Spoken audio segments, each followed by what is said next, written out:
This channel does not promote any violent, harmful, or illegal activities. All content provided by this channel is meant for an educational purpose only. নতুন বছর পড়তে না পড়তেই বড় ঝটকা দিয়েছে সোনার দাম। এক লাফেই ৮,০০০ টাকা বেড়েছে সোনার দাম। আর বিয়ের মরশুমে সোনার দাম বাড়ায় মাথায় হাত পড়েছে মধ্যবিত্ত, নিম্ন মধ্যবিত্ত মানুষের। কিভাবে সোনা কিনবেন তা ভেবে কুল পাচ্ছেন না। তবে বাজার বিশেষজ্ঞদের উদ্বেগ অন্য জায়গায়। তাঁদের অনুমান ২০২৫ সালে ১০ গ্রাম সোনার দাম ৯০,০০০-এ পৌঁছাতে পারে। তখন সাধারণ মানুষের আরও সাধ্যের বাইরে চলে যাবে হলুদ ধাতু। বছর বছর সোনার দাম বেড়েই চলেছে। ২-৩ বছর আগেই যেখানে ১০ গ্রাম সোনার দাম ৬০,০০০-এর গণ্ডিতে ছিল, সেখানে ২০২৪ সালে সোনার দাম ৭০,০০০-এর গণ্ডি পার করেছে। বাজার বিশেষজ্ঞদের শঙ্কা, ২০২৫ সালের মাঝামাঝি বা শেষের দিকে ১০ গ্রাম সোনার দাম ৮৫,০০০ থেকে ৯০,০০০ টাকায় পৌঁছাতে পারে।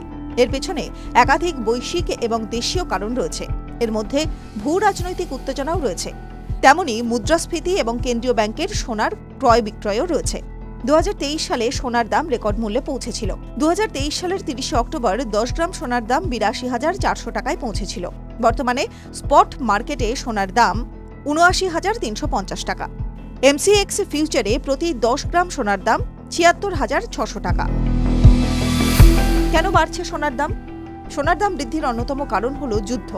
রাশিয়া ইউক্রেনের যুদ্ধের ২ বছর পার হয়ে গিয়েছে। এখনও যুদ্ধ থামার নাম নেই। এই যুদ্ধের ব্যাপক প্রভাব পড়েছে বিশ্ব অর্থনীতিতে। বাড়ছে সোনার দামও।